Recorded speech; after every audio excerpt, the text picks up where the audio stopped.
معمولی چیز سمجھتے ہیں. عزت اور آبرو کو ہم اہمیت نہیں دیتے جو اہمیت دینی چاہیے. اسلام میں عزت اور آبرو کا جو مقام ہے اس کی طرف ہمارا ذہن بہت کم جاتا ہے. کس درجہ مقام ہے اسلام میں عزت اور آبرو کا. شریعت کا جو مقصود ہے وہ 5 چیزوں کی حفاظت مقصود ہے. اسلام 5 چیزوں کی حفاظت چاہتا ہے: دین کی حفاظت، عقل کی حفاظت، جان کی حفاظت، مال کی حفاظت اور عزت اور آبرو کی حفاظت. تو عزت اور آبرو بھی گویا 5 ان اہم چیزوں میں سے ہے جس پر زور دیا جانا چاہیے، جس پر توجہ ہونی چاہیے. اگرچہ ہم غور کریں گے تو عزت اور آبرو کو دین کے بعد سب سے زیادہ فوقیت اگر کسی چیز کو ہے تو عزت اور آبرو کو ہے. دین کے بعد سب سے اہمیت اگر کوئی چیز ہے تو وہ انسان کی عزت اور آبرو ہے. عزت اور آبرو ہے تو سب کچھ ہے. عزت اور آبرو ہی نہیں، عزت ہی ختم ہو گئی، آبرو کسی کی آبرو کی پامالی ہوئی، ریزی ہوئی، آبرو ریزی ہوئی، تو پھر اس کا جینا بھی کچھ بیکار ہے دنیا میں. اسی لیے سمجھیے، اگر آدمی کو اختیار دیا جائے، کسی بھی آدمی کو اختیار دیا جائے، 2 چیزوں کا اختیار دیا جائے. ایک طرف مال ہے، جس مال کو آپ نے کمایا ہے، محنت کی ہے، بڑی دوڑ دھوپ کے بعد جس کو آپ نے حاصل کیا ہے، بڑی محنت کے بعد، لگودوں کے بعد آپ نے جمع کیا ہے. دوسری جانب صحت ہے، عافیت ہے. اگر دونوں کو سامنے رکھ دیا جائے تو آدمی صحت کو فوقیت دے گا، اولویت دے گا. کیوں؟ صحت رہی تو مال آ جائے گا، کوئی بڑی بات نہیں ہے. لیکن صحت ہی ختم ہو گئی تو پھر مال کی کچھ حیثیت ہی نہیں. کہتے ہیں صحت مند فقیر سے، یعنی بیمار بادشاہ سے صحت مند کتا بہتر ہے. تو معلوم ہوا اگر 2 چیزوں کا اختیار کیا جائے تو آدمی عزت یعنی صحت کو فوقیت دے گا. اس لیے کہتے ہیں الصحۃ تاج علی رؤوس الاصحاء لا یرضاها الا المرضى. یعنی صحت بھی ایک تاج ہے جو صحت مندوں کے سروں پر ہوتا ہے، بیماری اس کو دیکھ پاتے ہیں. لیکن دوسری طرف اگر آدمی کے سامنے موت کو رکھ دیا جائے اور عزت اور آبرو کا معاملہ، صحت گئی بھاڑ میں، موت سامنے ہے. ایک جانب موت ہے انسان کی اور دوسری طرف عزت اور آبرو ہے. ان 2 چیزوں میں کون سا چوز کریں گے آپ، اختیار دیں گے تو آدمی عزت اور آبرو کو اختیار کرے گا. اچھے ذہن والا آدمی موت کو اختیار کرے گا. عزت آبرو تار ہو رہی ہے تو موت اچھی ہے، ایسی جینے سے موت اہمیت ہے، بہت اچھی ہے. کہ ایسی بے عزت کا جینا پسندیدہ نہیں ہے تو آدمی موت کو ترجیح دے گا. کیوں؟ عزت آبرو ہی نہیں رہی تو پھر جی کر فائدہ ہی کیا. اسی لیے کہتے ہیں، عرب کا شاعر کہتا ہے اصون عرضی بمالی لا ادنسہ. میں اپنی عزت اور آبرو کی حفاظت کرتا ہوں اپنے مال کے ذریعے سے. اصون عرضی، اپنی عزت اور آرزو کی حفاظت، اپنی عزت اور آبرو کی حفاظت میں اپنے مال سے کرتا ہوں. ولا ادنسہ، میں اپنی عزت اور آبرو کو پامال کرنا کبھی پسند نہیں کرتا. مال جائے بھاڑ میں، عزت رہے. لا بارک اللہ بعد العرض فی المال. وہ کہتا ہے اللہ تعالیٰ پھر مال میں عزت اور آبرو چلی گئی تو پھر مال میں برکت کوئی فائدہ نہیں ہے، ویسا مال چلا جائے کوئی حاصل نہیں ہے.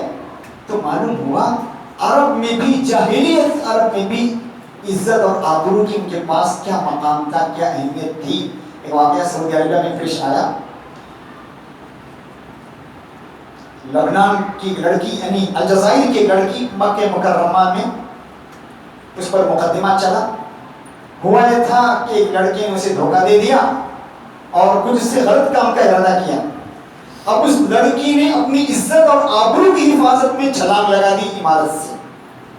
اپنی عزت اور آبرو کی حفاظت کے لیے چھلانگ لگا دی اور انتقال ہو گیا.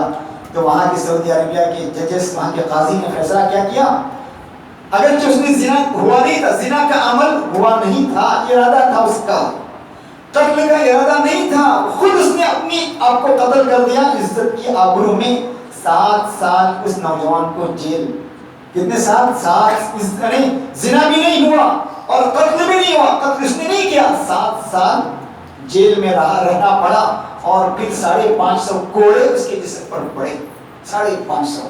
تو معلوم ہوا عزت اور آبرو کی حفاظت بہت اہم چیز ہے. عزت اور آبرو کی حفاظت میں آدمی اپنی جان کو بھی پرواہ نہیں کرتا. اسے شہید بھی کہا ہے من قتل دون مالی فهو شہید, من قتل دون عرضه فهو شہید. اپنی عزت اور آبرو کی حفاظت میں کوئی اگر مرتا ہے تو وہ شہادت, جان شہادت نوش کرتا ہے. اس لیے عرب کہتے ہیں, یعنی عرب کا شاعر کہتا ہے تہون علینا ان تصاب جسومنا وتسلم اعراض لنا وعقول. شاعر کہتا ہے ہمارے جسم کو چوٹ پہنچ جائے کوئی حرج نہیں, جسم ہمارا تار تار ہو جائے کوئی حرج نہیں, لیکن عزت اور آبرو اور عقل ہماری محفوظ رہ جائے, یہی سب سے بڑی دولت ہے, اس سے بڑھ کر اور کوئی دولت نہیں ہے. میرے عزیزوں, آدمی اپنی عزت اور آبرو کا کس درجہ خیال رکھتا ہے. میری عزت میری آبرو بچی رہیں, میری عزت باقی رہے, میری عزت اور آبرو کی حفاظت ہو, میرے لیے یہ سب سے بڑی دولت ہے. یہ گنج گرامایا ہے, قیمتی سرمایہ ہے, یہ محفوظ رہیں. لیکن دوسروں کی عزت, دوسروں کی آبرو, اسے آدمی کوئی حقیقت اہمیت دیتا ہی نہیں. دوسروں کی عزت اور اپنے بھائی کی عزت اور آبرو پر انسان کی توجہ بہت کم جاتی ہے. اس لیے حدیث میں فرمایا بحسب امرئ من الشر, کسی آدمی کے برا ہونے کے لیے اتنا کافی ہے ان یحقر اخاہ المسلم, اپنے مسلمان بھائی کو حقیر سمجھے, یہی اس کے برا ہونے کے لیے کافی ہے. پھر فرمایا کل المسلم علی المسلم حرام, ایک مسلمان پر حرام ہے, دمہ و مالہ و عرضہ, اس کا مال بھی حرام ہے, اس کی جان بھی, اس کا خون بھی حرام ہے, اور اس کی عزت اور آبرو بھی حرام ہے. تو اس کی طرف بہت کم ذہن جاتا ہے کہ کسی کا مرڈر کرے تو آدمی بڑا سمجھتا ہے بہت بڑا گناہ ہوا, زنا ہوا بہت بڑا پاپ ہوا, لیکن کسی کی عزت آبرو ریزی ہوئی, کسی کی عزت کو پامال کیا گیا, اسے آدمی گناہ سمجھتا ہی نہیں ہے. وہ سمجھتا ہے ہو گیا, ہونے دیجیے, اور مزہ بھی لیتے ہیں لوگ, مزہ لینے والے. میرے عزیزوں, قتل کے ثبوت کے لیے 2 گواہ کی ضرورت ہے. قتل ہوا, مرڈر ہوا, 2 گواہ کافی ہیں, صرف 2 گواہ, 2 گواہ پیش ہوئے کافی. لیکن کسی کی عزت اور آبرو تار کرنا چاہ رہا ہے تو 4 گواہ کی ضرورت ہے. 4 گواہ بھی کیسے گناہ کو ہوتا ہوا دیکھیں, جس طرح یعنی علماء نے لکھا ہے, فقہاء نے لکھا ہے, سوئی کے ناکے میں دھاگا جس طرح داخل ہوتا ہے اس طرح کا فعل اگر 4 گواہوں نے دیکھا ہے تب جرم ثابت ہوگا, ورنہ جو آئے 3 گواہ لائیں گے تو 80 کوڑے لانے والے پر پڑیں گے. قتل کے لیے 2 گواہ لائے, 1 گواہ نہیں ملا تو اس پر کوڑے نہیں پڑیں گے. یہاں جان کا معاملہ, خون کا معاملہ ہے, یہاں عزت اور آبرو کا معاملہ ہے. 4 گواہ لائیے اور گناہ کو ہوتے ہوئے آنکھوں سے دیکھنا ہے, کوئی ہمت نہیں کر سکتا. آسان ہے, اسلام بڑا ظالم مذہب ہے, ہم زنا پر قتل کو جائز قرار دیتا ہے. بھائی دیکھیے سختی کتنی ہے, 4 گواہ آنکھوں میں دیکھیں گناہ ہوتے ہوئے, کون لائے اس طرح. آسان ہے کہنا اسلام بڑا ظالم مذہب ہے, لیکن دیکھیے اس کے قوانین شرائط کتنے ہیں. ایسے ہی خون کو جائز نہیں قرار دے رہا ہے, تو جو 3 اگر آ گئے تو پھر اس پر لگیں گے. تو قرآن صاحب کہتا ہے والذین یرمون المحصنات ثم لم یأتوا بأربعة شہداء, جو لوگ الزام دھرتے ہیں پاک دامن عورتوں پر اور 4 گواہ پیش نہیں کر سکتے, فجلدوہم 80 جلدہ, 80 کوڑے لگاؤ اسے, ولا تقبلوا لهم شهادة ابدا, اور اس کی شہادت ہمیشہ کے لیے قبول مردود الا من تاب. دیکھا آپ نے, چوری میں ہاتھ سبب بنتا ہے تو ہاتھ کاٹا جاتا ہے, چوری میں ہاتھ سبب بنتا ہے تو ہاتھ کاٹنے کا حکم ہے. کسی کی آبرو ریزی کرنے میں, کسی کی عزت کو پامال کرنے میں زبان کا استعمال ہو رہا ہے. کہا تیری زبان کی کوئی اہمیت نہیں معاشرے میں, تیری شہادت مردود, تیری کوئی حیثیت نہیں, تیری باتوں کا کوئی ویلو نہیں سماج میں, معاشرے میں.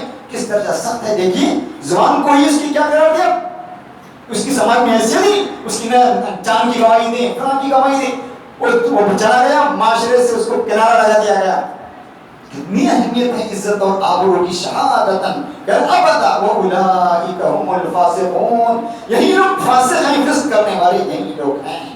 اسی لیے علماء نے لکھا ہے اگر آدمی گناہ ہوتا ہوا دیکھ رہا ہے, زنا ہوتا ہوا دیکھ رہا ہے, اچھا ہے کہ آدمی چھپائے, یہ اس کے لیے اچھا ہے. عقل اور نقل بھی کہتی ہے کہ آدمی پردہ ڈال دیں, 4 گواہ بھی مل رہے ہیں تب بھی پردہ ڈالنا. علماء نے لکھا ہے کہ پردہ ڈالنا یہ عقل بھی کہتی ہے, دین بھی کہتا ہے.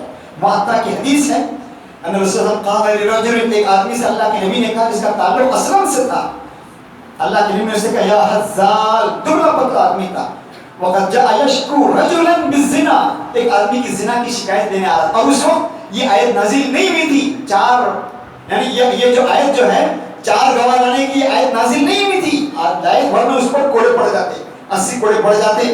کہا اس نے کہا فلاں آدمی کی زنا کی شکایت کی، اور علماء نے لکھا کہ آیت نازل ہونے سے پہلے تو اللہ کے نبی نے اس سے کیا کہا، اے حزال، اگر تم یہ گناہ چھپا دیتے، ظاہر نہ کرتے، پردہ ڈال دیتے، تمہارے لیے بہتر تھا، اللہ نے اس پر پردہ ڈال دیا، تم آ کر کیوں بتا دیے؟ حضرت ابوبکر معطا کی حدیث ہے، ابوبکر رضی اللہ عنہ کے پاس ایک آدمی آیا اور کہا اس فلاں آدمی نے زنا کیا ہے۔ حضرت ابوبکر نے فرمایا کیا کسی اور کو تم نے بتایا ہے؟ اس نے کہا نہیں۔ کہا چھپاؤ، کسی کو مت، مجھے بتایا، کسی کو مت بتانا، معافی رکھنا، اللہ تعالیٰ بندے کی توبہ قبول کرنے والا ہے۔ اس سے اہمیت معلوم ہوئی عزت اور آبرو کی اہمیت جان سے زیادہ مقدم ہے، دین کے علاوہ جان اور عقل پر بھی ترجیح ہو جائے عزت اور آبرو کی ہوگی۔ اس لیے اللہ کے نبی نے کیا فرمایا حجۃ الوداع کیا ہو، فَإِنَّ دِمَاءَكُمْ وَأَمْوَالَكُمْ وَأَعْرَاضَكُمْ حَرَامٌ عَلَيْكُمْ كَحُرْمَةِ دَمِكُمْ كَحُرْمَةِ يَوْمِكُمْ هَذَا۔ یوم النہر کی فضیلت، یوم النہر کی حرمت سے زیادہ قیمتی انسان کی جان اور عزت اور آبرو ہے۔ فی شہرکم ھذا، کہا شہر اشہر الحرم، حرمت والے مہینوں سے زیادہ عزیز اللہ کے پاس انسان کی آبرو اور عزت ہے۔ فی بلدکم ھذا، کہا شہر کی حرمت، مہینے کی حرمت، یوم النہر کی حرمت، ان تمام حرمتوں سے بڑھ کر اگر کسی چیز کی حرمت ہے تو انسان کی جان اور عزت اور آبرو اور مال کی ہے۔ کل المسلم علی المسلم حرام دمہ ومالہ وعرضہ، مال تو ہم مال چوری ڈکیتی نہیں کرتے، عام طور پر خون خرابہ نہیں کرتے، لیکن عرض میں آدمی اچھے اصحاب علم بھی اس میں کوڑے نظر آتے ہیں، غیبت، چغلی، حسد، چھل کپٹ، کینہ، بغض، عداوت، اور یہ اس کو گناہ سمجھتے ہی نہیں ہے، حالانکہ یہ سب سے بڑا گناہ ہے۔ اسے دیکھیے ربا کی 2 قسمیں ہیں، ربا کی علماء نے 2 قسمیں لکھی ہیں، 2 قسمیں، ایک ربا معلوم، ایک ربا معلوم ہے، یعنی سود کھانا، سود دینا یہ حرام ہے۔ لعن اللہ آکل الربا وموکلہ وشاہدیہ وکاتبہ، لعنت کی اللہ نے کس پر؟ سود کھانے والے، گواہی دینے والے، لکھنے والے، تمام پر لعنت کی ہے۔ لیکن ایک سود بہت خطرناک قسم کا سود ہے، وہ سود کیا ہے؟ عزت اور آبروریزی، انسان بھائی کی آبروریزی کرنا، ورنہ والآخر یجہلہ کثیر من الناس، بہت سے لوگ اس کو گناہ سمجھتے ہی نہیں ہیں۔ ان حدیث میں فرمایا ان من اربع الربا الاستطالة فی عرض المسلم، سب سے بڑا گناہ، سب سے بڑا سود اگر کوئی ہے وہ مومن کی، مسلم کی آبروریزی کرنا ہے بغیر حق کے۔ ایک حق میں یعنی نکاح کا معاملہ، طلاق کا معاملہ، گواہیوں میں اس میں جرح قدر کر سکتے ہیں، اجازت ہے، لیکن عموماً کہا حرام کہا۔ پھر حدیث میں یہاں تک لکھا الربا 70 حوبا، 70 قسم کے سود ہیں، اور سب سے چھوٹا سود کیا کہا؟ اپنے ماں کے ساتھ زنا کرنے کو ایسرھا کہا، سب سے چھوٹا سود۔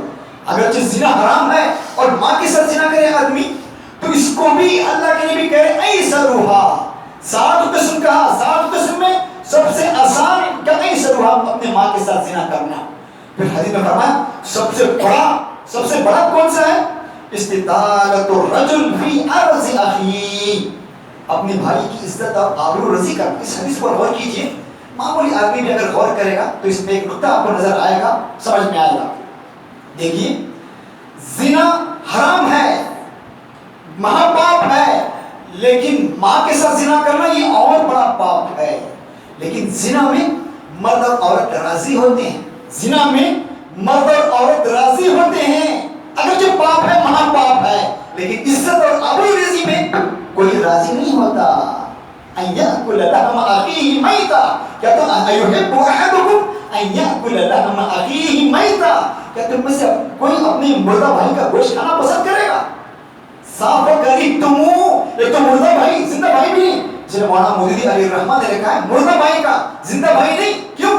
اس کو بیچارے کو معلوم ہی نہیں، آپ کی مجلس میں حاضر ہی نہیں ہو، مردہ ہو گیا ہو، تو مردہ بھائی کا گوشت کھا رہا ہے۔ لیکن زنا میں مرد اور عورت راضی ہوتے ہیں، یہ نقطہ آپ دیکھیے، حقوق اللہ کی پامالی، حقوق العباد کی پامالی، کسی عزت کی آبرو کی پامالی کس درجہ سخت ہے، آپ اس پر غور کیجئے۔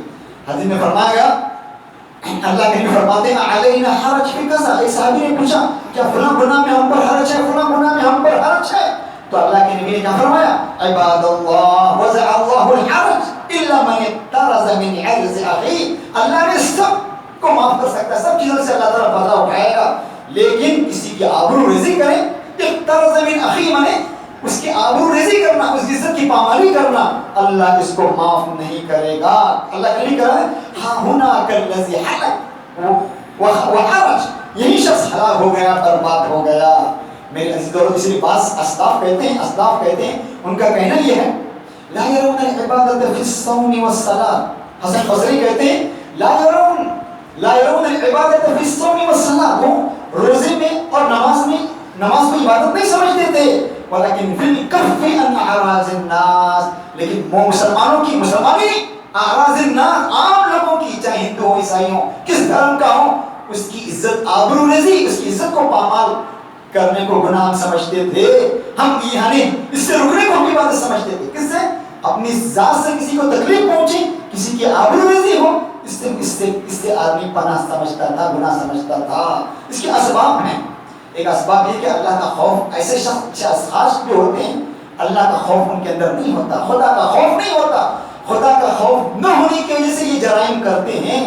مار صاحب پہ لکھ دیا کسی کی بیچارے کی خدمات ہے، لکھ دیا اس کے خلاف نہ جانے کیا کیا سب لکھتے ہیں، اور ہم فیس بک پر نہ جانے پوری میڈیا پر عام کرتے ہیں. بہت سے لوگوں کی خدمات ہیں، ان کی حالت اس طرح برباد کر دیتے، ان کی عزت اور آبرو ریزی کے. کتنا بڑا جرم ہے، جان سے بڑا جرم ہے. یہ ذہن میں نہیں آتا ہم کیا کر رہے ہیں. یہ امانت ہے، قلم یہ زبان امانت ہے، کس میں استعمال کر رہے ہیں، کس کی عزت آبرو ریزی میں استعمال. اللہ کا خوف نہ ہونا یہ سب سے بڑی نشانی ہے. اسی وجہ سے انسان خدا کا خوف نہ ہونے کی وجہ سے انسان کرتا ہے.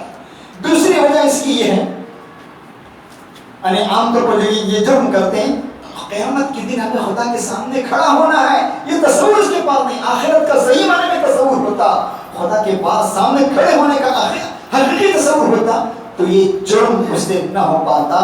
حدیث المفلس جو ہے مشہور حدیث، من مفلس کون ہے؟ ڈھیر سارے اعمال لے کر آئے گا، پہاڑ سارے، زکات، حج، صدقہ، خیرات، یعنی کیا کیا، لیکن فلاں کی عزت آبرو ریزی کی ہوگی، کسی کی عزت پامال کی ہوگی، کسی کو ذلیل کیا ہوگا، کسی کو رسوا کیا ہوگا، کسی کی حسد اور چغلی کی ہوگی. ان تمام والوں کو کیا ہمارے نیک اعمال جو ڈھیر سارے اعمال آئے تھے سب میں بانٹ دیے جائیں گے. جب ہماری اعمال، ہماری جھولی، ہمارا کشور اگر نیک اعمال سے خالی ہوگا تو دوسروں کے اعمال، ہماری برے اعمال ہماری جھولی میں ڈال دیے جائیں گے. تیسری چیز حسد اور چھل کپٹ، یہ بڑی بیماری ہے جس کی وجہ سے آدمی یہ کرتا ہے. حسد اور چھل کپٹ سب سے بڑی بیماری ہے جس کی وجہ سے آدمی کرتا ہے. اگرچہ میں نے جس طرح کہا سب سے بڑی عبادت ہے، اللہ کے نبی سے فرمایا سب سے بہترین لوگ کون ہیں؟ ای الناس افضل. اللہ کے نبی نے فرمایا تہجد گزار، تہجد پڑھنے والا، دن بھر روزے رکھنے والا، رات بھر تہجد پڑھنے والا نہیں کہا. کل مخموم القلب وصدوق اللسان. ہر وہ شخص جس نے اپنے دل پر جھڑو لگا دی ہو، یعنی حسد، چھل کپٹ، کینہ، بغض سے اس کا دل خالی ہے، تو اس کو سب سے بہترین انسان ہے کہا، سب سے بہترین. اور صدوق اللسان اسی لیے کہا، صدوق اللسان صدوق القلب کہا. دل میں کھول رہے گی تو زبان پر آئے گی، زبان سے اظہار ہوگا. ایسے لوگوں کی شہادت بھی نامقبول ہوگی. تو زبان اور دل ان دونوں کا کنیکشن ہے، تو اچھے لوگ یہ ہیں. تو میرے عزیزوں اور دوستوں، آج کل کے معاشرے میں ہمیں احتیاط کرنی چاہیے. ہم سمجھتے ہیں مال حرام ہے، مال حرام ہے، جان حرام ہے، لیکن عزت کی حرمت ان مال اور جان سے بھی بڑی ہوئی. اللہ کے نزدیک اس عزت اور آبرو کی لوگوں کی حفاظت کرنے کی ضرورت ہے. خود اپنی عزت اور آبرو کی ہم حفاظت کریں اور لوگوں کی عزت اور آبرو پر ہم ڈاکہ نہ ڈالیں. لیکن سب سے بڑا مہاپاپ ہے اور اللہ کے نزدیک سب سے بڑا ناپسندیدہ عمل ہے تو یہی عزت اور آبرو ریزی، کسی کی عزت کو تار کرنا اور کسی کی آبرو ریزی کرنا، کسی کی عزت کو پامال کرنا سب سے بڑا جرم ہے. اللہ تعالیٰ مجھے بھی آپ کو بھی باتوں پر توفیق دے. وآخر دعوانا الحمد للہ رب العالمین.